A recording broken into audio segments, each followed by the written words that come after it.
This video is sponsored by Surfshark. If you've ever said you're just going to put a case on it anyway, well, these phones are not for you. Maybe it's a byproduct of having been locked in a COVID cave for much of the past week, but I've recently recommitted myself to the belief that fun is a perfectly valid reason to buy something. No, it's not another episode of When Phones Were Fun. It's a hands-on, up-close look at 3 fun phones that you can actually buy and maybe actually use today in 2022.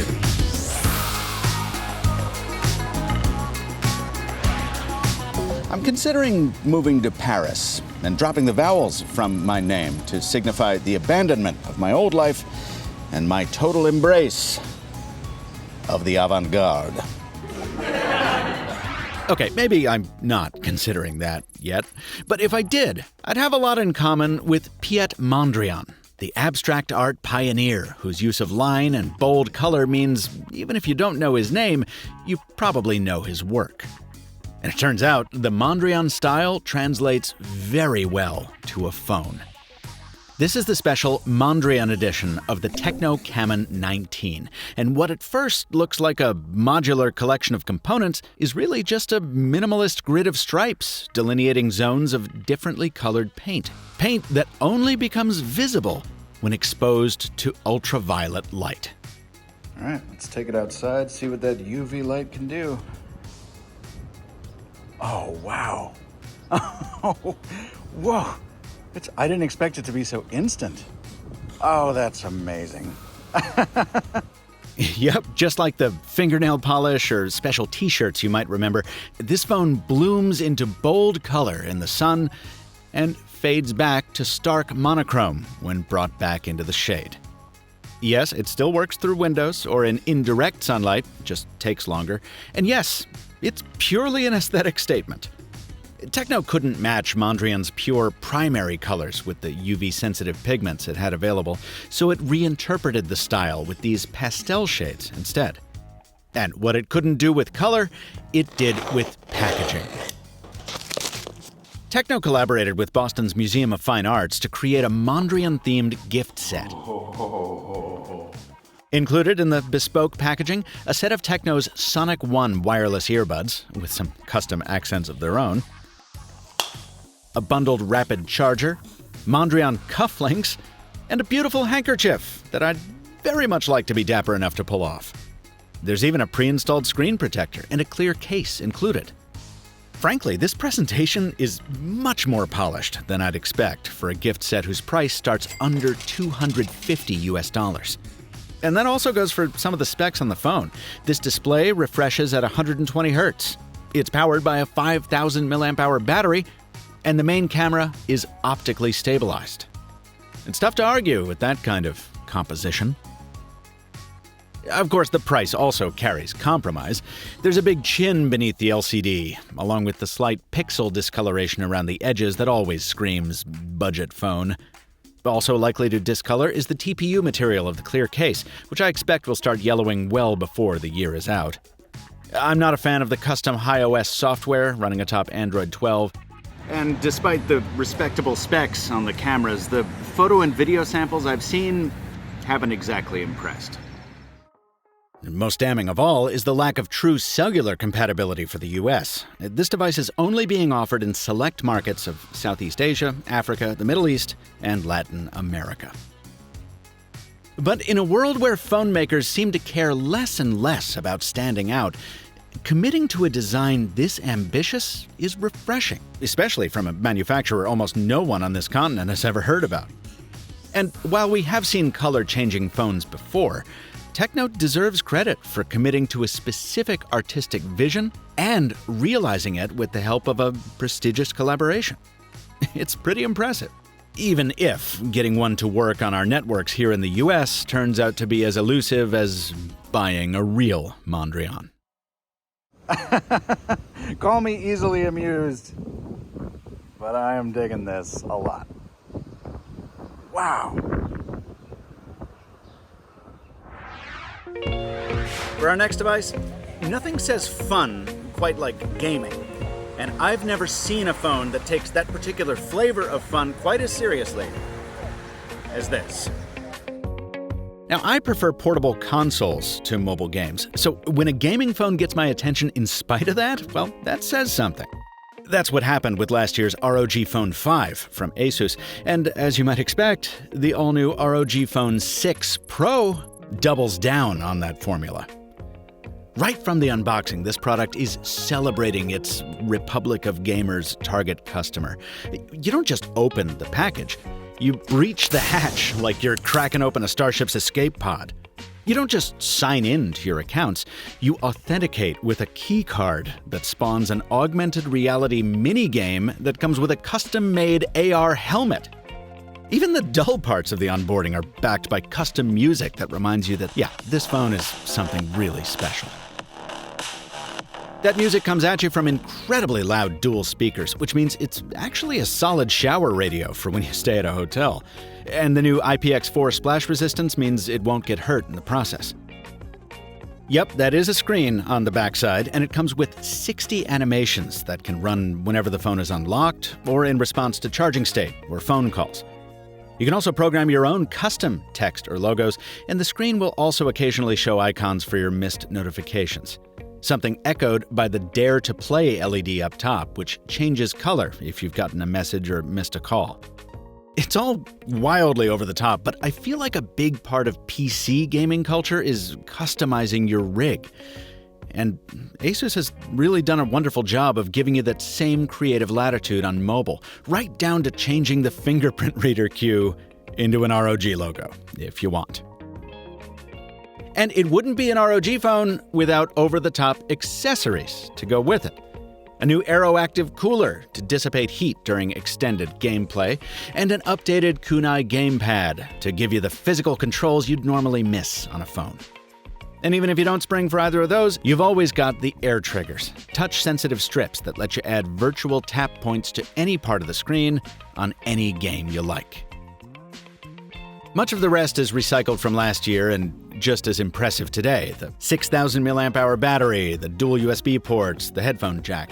The only things I'll caution you about are, well, first, the backside is just Gorilla Glass 3, so don't expect it to hold up to a fall on pavement from waist height. Sorry, ASUS. And second, the cameras still don't measure up to the best of the competition, especially since the phone lacks a proper telephoto shooter. Oh, they're serviceable, so long as you're shooting in the broad daylight of Iowa, which you can see in this footage from my recent adventure to America's heartland, learning about the technology behind John Deere farming equipment.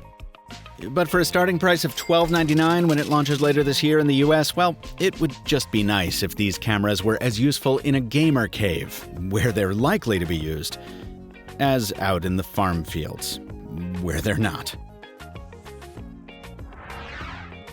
The final fun phone I'll share with you today is a polarizing piece of technology that, depending on your taste, is either a bold new expression in mobile design or nothing much at all. The Nothing Phone 1, right after this.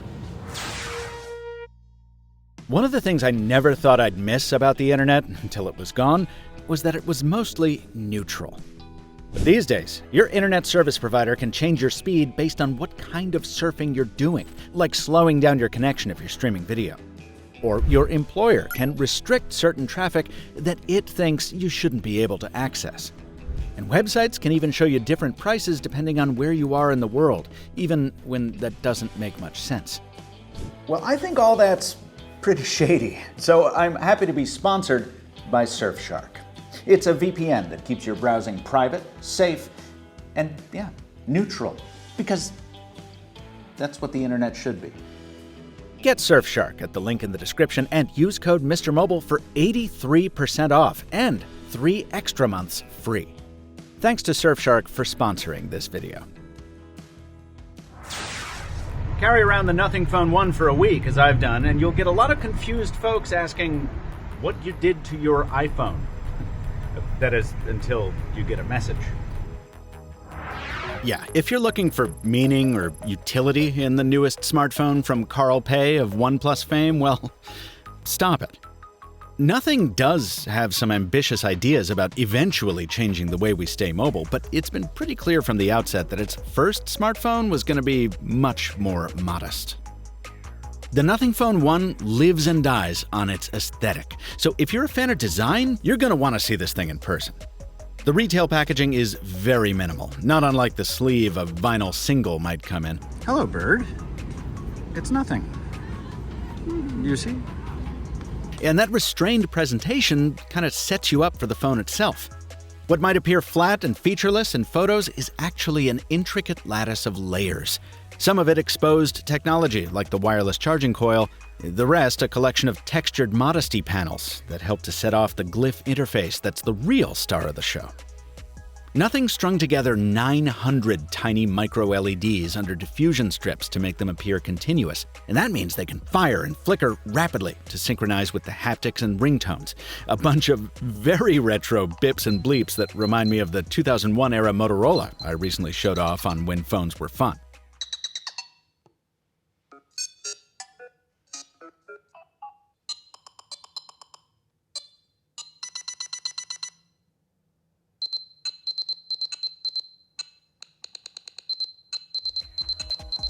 Plug the phone in, and the lower glyph becomes a little battery meter. Top up your Nothing earbuds, and the ring around the coil lights up. Roll a video, and the one concession to color on the whole device will flash a red reminder to smile. You're on camera. Okay, it's a lot, I'll admit. Even the absolute minimum brightness setting is still going to catch your neighbor's eye at the bar. But when was the last time your phone was bold enough to call out for attention? When was the last time it was worthy of it? That's Nothing's whole shtick. Phones have gotten boring, and we're here to help. Personally, I'd have preferred the company did that with a foldable. But if I have to deal with a slab, this is the coolest one I've seen in a while. And at £399 sterling, or about $475 US to start, it's certainly a lot easier on the wallet.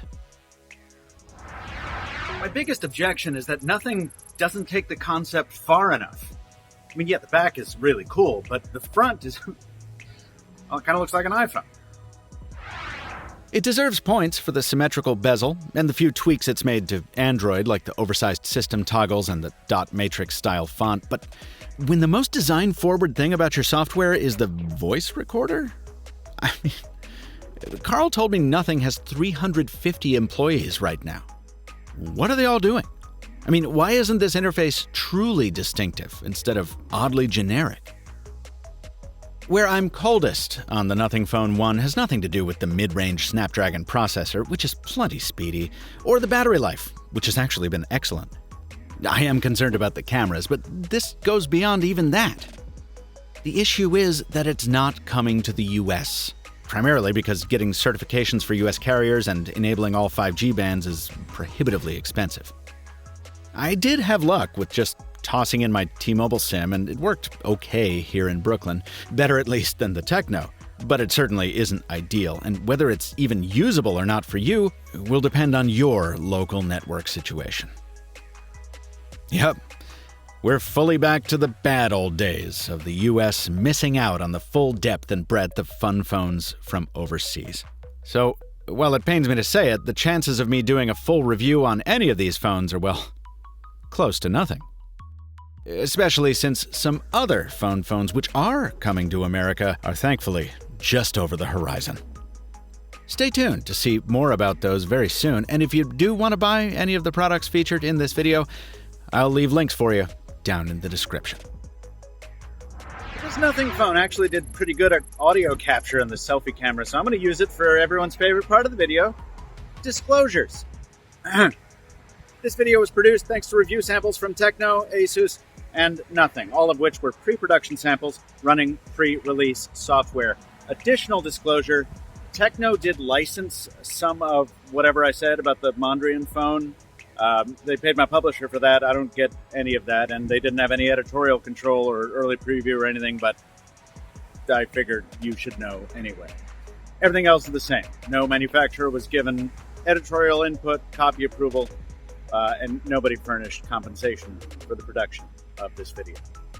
I'm back in my childhood hometown. I think I want to go get a taco. So I'm going to do that. Thanks for your patience as I recover from the plague and a bunch of other distractions. The next video will be up very soon. Until next time, from Michael Fisher, who's very happy to be back, thanks for watching. And stay mobile, my friends.